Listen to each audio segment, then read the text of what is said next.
Hello दोस्तों, welcome to the YouTube channel mister commerce academy. पिछले class में मैंने आपको फाइनेंशियल एंड इन्वेस्टमेंट मैनेजमेंट का प्रैक्टिकल क्वेश्चंस का मैंने आपको एक ब्लू प्रिंट आउट दिया था कि कहा था कि इन्हीं सब से क्वेश्चन सब आएगा। फिर भी आप सबके थोड़े बहुत डाउट आ रहे हैं कि सर कैसा क्वेश्चन होगा नहीं होगा, तो मैं आपको ना पिछले साल का क्वेश्चन आपको दिखा देता हूँ। जैसे ये पिछले साल का क्वेश्चन है, तो इस पिछले साल के क्वेश्चन में आप क्या देख रहे हैं कि सिंपल सिंपल क्वेश्चन आया, what are the financial management. ये क्वेश्चन ये पिछले साल का क्वेश्चन है। इसके बाद जैसे कि discuss the organisation and responsibilities of financial management, ये भी वही क्वेश्चन है। मैंने आपको पहले भी कहा था कि फाइनेंशियल मैनेजमेंट क्या होता है, इसके क्या काम है, सब चीज़ आप पढ़ लीजिए। इसके बाद जैसे कि एक डिविडेंड डिसीजन के ऊपर क्वेश्चन आया था, ये इस बार भी इंपॉर्टेंट रहेगा। थोड़ा सा इस क्वेश्चन को बदल देंगे लेकिन आंसर जो है इसका यही रहेगा। ये जो चैप्टर है लिवरेजेस, ये फिर से आएगा। और लिवरेजेस का ये देखिए क्वेश्चन भी आया था, ठीक है ना। ये प्रैक्टिकल क्वेश्चन था, तो ये इसका सॉल्यूशन मैं अभी आपको बता देता हूँ कि कैसे करके होगा। जैसे अगर लिवरेजेस का कोई क्वेश्चन आएगा तो आपको उसको इस तरीके से बनाना है। ये लिवरेजेस का अगर क्वेश्चन आएगा भी ना, तो वो एज इट इज आएगा, जो पिछले साल का क्वेश्चन आया था उसी हिसाब से आएगा। मैं आपको दिखा देता हूँ। यहाँ देखिए, ये जो है ये क्वेश्चन लिवरेजेस का है, जिसमें कि आपको operating leverage, financial leverage, combined leverage आएगा। और थ्योरेटिकल क्वेश्चन भी आता है। वही है थ्योरेटिकल क्वेश्चन कि लिवरेज से आप क्या समझते हैं, या संचालन लिवरेज से किस प्रकार भिन्न है, ये वित्तीय लिवरेज क्या है, जैसे फाइनेंशियल लिवरेज क्या है, इसको थोड़ा सा दोनों के बीच में कंपेयर करके आपको लिखना था। और ये प्रैक्टिकल क्वेश्चन आया था। तो जब प्रैक्टिकल क्वेश्चन आएगा लिवरेज का, तो मैंने पहले भी कहा बहुत आसान होता है। आपको जो डेटा दिया होगा, यानी कि जो भी इंफॉर्मेशन दिया होगा, उसका एक इनकम स्टेटमेंट आपको यहाँ पे बनाना है। जैसे आप ये फॉर्मेट याद रख लीजिएगा। सेल्स में से पहले वेरिएबल कॉस्ट माइनस करना है, तो फिर कंट्रीब्यूशन आएगा। कंट्रीब्यूशन में से फिक्स कॉस्ट माइनस करना है, तो फिर profit before interest and tax आएगा, जिसको पीबीआईटी कहते हैं। और उसमें से फिर इंटरेस्ट ऑन डेप्ट आएगा, है ना, डिबेंचर्स का या फिर कोई भी लॉन्ग टर्म डेप्ट होगा उसका इंटरेस्ट आएगा। तो फिर प्रॉफिट बिफोर टैक्स आएगा। तो जैसे इस क्वेश्चन में तो सब चीज़ दिया हुआ है, उसी को मैंने वापस से यहाँ पे क्या किया, लिख दिया। जैसे ये देखिए, 2 लाख है, वेरिएबल कॉस्ट भी गिवन है, इसके बाद फिक्स कॉस्ट भी गिवन है, इंटरेस्ट भी गिवन है। कितना आसान क्वेश्चन है। तो ये 2 लाख हुआ, 2 लाख में से 80,000 माइनस किया। उसके बाद जैसे 1,20,000 आया, 1,20,000 में से 90 फिर माइनस किया फिक्स कॉस्ट, तो 30,000 आया। 30 में से फिर इंटरेस्ट माइनस किया, तो ये 25,000 आया। अब आपको ये ध्यान रखना है, जैसे ये कंट्रीब्यूशन है, तो बहुत जगहों पे कंट्रीब्यूशन के आगे में सी भी लिखा रहता है, ऐसे भी लिखा रहता है, ठीक है ना। तो ये बटे में ये एक फॉर्मूला होता है ऑपरेटिंग लिवरेज का, यानी कि कंट्रीब्यूशन बटे में profit before interest and tax होता है, ठीक है।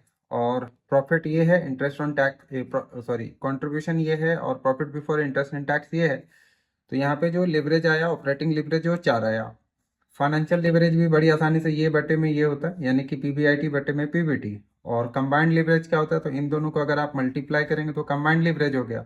या फिर इसका फॉर्मूला गुने में इसका फॉर्मूला, जिसमें पीबीआईटी पीबीआईटी कट जाएगा, तो कंट्रीब्यूशन बटे में पीबीटी भी हो सकता है। ये हो गया, बस इतना ही करना था। लेकिन जब पिछले बार में बच्चों ने किया था, बट मुझे जो पता है इसका पूरा का पूरा 20 मार्क्स नहीं मिला, 20 मार्क्स नहीं मिला। क्यों नहीं मिला? क्योंकि आपको थोड़ा सा एक्सप्लेन भी करना होगा कि ऑपरेटिंग लिवरेज इस बिजनेस का अगर 4 आया तो इसके क्या फायदे नुकसान है। फाइनेंशियल लिवरेज 1.2 आया तो इसका क्या फायदा नुकसान है। कंबाइंड लिवरेज अगर 4.8 आया तो इसका क्या नुकसान फायदा है। कुछ ना कुछ आपको थोड़ा सा लिखना पड़ेगा।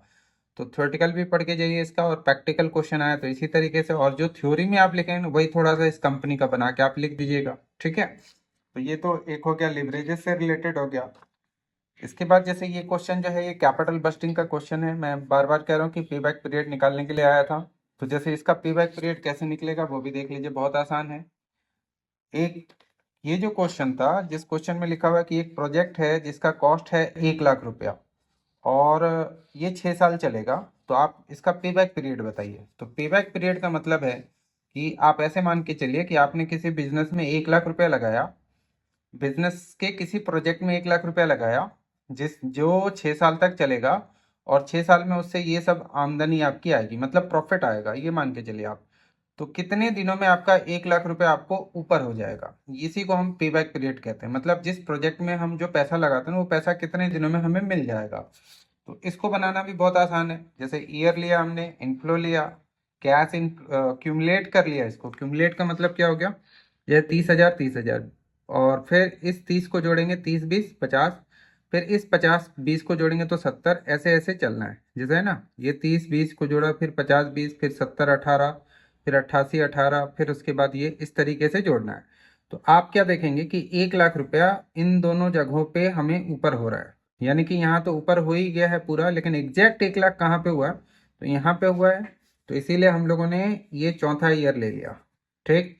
और यहाँ पे हमें कितना रुपया कम हो रहा है, 12,000 रुपया कम हो रहा है। 1 लाख में से 88,000 को, जैसे 1 लाख है ना, तो 1 लाख रुपया में 88,000 तो ऊपर हो गया चौथे साल में, इसीलिए हमने चौथा साल लिख दिया।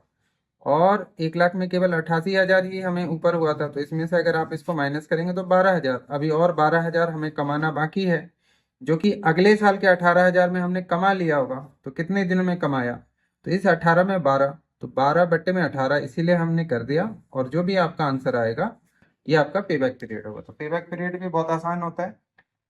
इसके बाद ये जो है ये मैनेजमेंट अकाउंटिंग से थोड़ा सा रिलेटेड क्वेश्चन सब था, जैसे कि इन्वेस्टमेंट के और कौन कौन से अल्टरनेटिव हैं। जैसे हम शेयर्स में लगाते हैं, म्यूचुअल फंड्स में लगाते हैं, तो वो सब आपको लिखना था। रिस्क क्या होता है ये तो हर बार इंपॉर्टेंट रहता है। इसके बाद जैसे प्राइमरी मार्केट, सेकेंडरी मार्केट हर बार इंपॉर्टेंट रहेगा। शेयर्स मार्केट क्या होता है, इसके फंक्शंस क्या हैं, ये हर बार ही इंपॉर्टेंट रहेगा। ये सब रहता ही है, आप इस सबको कॉमनली पढ़ के जा सकते हैं बड़ी आसानी से। अगर मैं थोड़ा सा पिछला क्वेश्चन सब भी आपको दिखाऊं तो आप क्या देखेंगे कि वही सब क्वेश्चन बार बार आया हुआ है। जैसे ये एक पिछला साल का क्वेश्चन और भी है, इससे पिछले साल का क्वेश्चन है, तो आप क्या देखिए इसमें भी वही चीजें हैं। ये 2023 का क्वेश्चन है, तो इसमें भी वही सब चीजें आए। सेबी क्या होता है, ठीक है, फाइनेंशियल एंड इन्वेस्टमेंट में पेपर 5, वित्त उद्योग का जीवन रखते हैं, मतलब वही फाइनेंशियल मैनेजमेंट होता क्या, उससे रिलेटेड क्वेश्चन आया था। और एक जो क्वेश्चन मैं बार बार डिस्कस करता हूँ वो ये है कि ये देखिए, ये लिवरेज का क्वेश्चन था, सेम ही क्वेश्चन है। और ये कैपिटल बस्टिंग का क्वेश्चन था कि दो मशीनें हैं, एक ए मशीन है एक बी मशीन है, इसको अगर हम लगाएं तो किसका इनफ्लो ज्यादा होगा वो आपको निकालना होगा। तो वो जब आपको निकालना होगा ना, उसको आप इस तरीके से निकाल सकते हैं। ये क्वेश्चन एक मैं आपको दिखा देता हूँ। ये क्वेश्चन आप नोट कर लीजिए, इस तरीके का एक क्वेश्चन। जैसे कोई मशीन खरीदा है 5,60,000 का, उसका जीवन 8 साल का है, मतलब ये मशीन 8 साल तक चलेगा।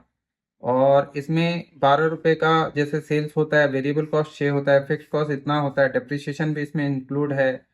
तो 1 लाख पैकेट अगर हम इस मशीन से बना के बेच रहे 12 रुपए के हिसाब से, तो क्या होगा। तो जैसे कि देखिए शुरुआती खर्चा कितना लगा, 5,60,000, और ये 8 साल चलेगा तो डेप्रिसिएशन कितना है, 70,000। तो इस तरीके से आपको ये निकालना पड़ेगा। ये भी एक क्वेश्चन है जिसको बना के आपको दे सकते हैं। क्वेश्चन में फिर से समझा देता हूँ कि मान लीजिए आपने कोई मशीन लिया 5,60,000 का जो 8 साल चलेगा, उससे 1 लाख पैकेट आप बनाएंगे हर साल, एक पैकेट 12 रुपये का बिकेगा, ठीक है। उससे वेरिएबल कॉस्ट जो है 6 रुपया होगा, फिक्स कॉस्ट हर साल इतना होगा, डेप्रिसिएशन लगाकर, आपको अलग से डेप्रिसिएशन नहीं निकालना है, टैक्स भी इतना लगेगा। तो बताइए कि हर साल इस मशीन से आप कितना कमाएंगे। तो जैसे 1 लाख पैकेट गुने में 12 लाख हो गया, वेरिएबल कॉस्ट आधा था तो 6 lakh, fix cost 3.5 lakh, depreciation अभी हटा दिया है। फिर उसके बाद जैसे यहाँ पे प्रॉफिट बिफोर टैक्स आया, फिर डेप्रिसिएशन आपको यहाँ से क्या करना है, घटाना होगा। फिर प्रॉफिट बिफोर टैक्स आएगा, टैक्स घटाएंगे और वापस से यही डेप्रिसिएशन क्या करते हैं यहाँ पर जोड़ते हैं। यही एक इंपॉर्टेंट बात है, ठीक है।